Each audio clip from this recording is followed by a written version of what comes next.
చూడుము, నేడు నేను జీవమును, లైఫ్ ను, జీవమును, జీవమును మేలు అంటే ఏమిటి?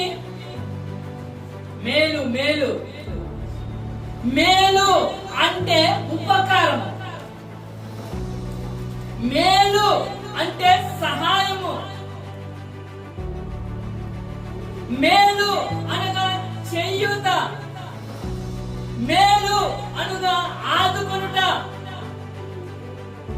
మేలు అనగా నడిపించుట, మేలు అనగా మంచి.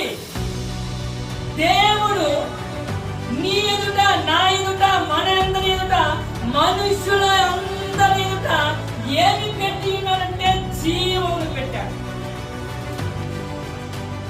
నీకు ఏది కావాలో నీవు నీ వ్యక్తిగతంగా నీవు మాత్రమే దానిని నీవు ఎంచుకొందువుగాక. నీవు నేను మాత్రమే దాన్ని నీవు ఎన్నుకొందువుగాక. దేవుడు నీ ఎదుట, నా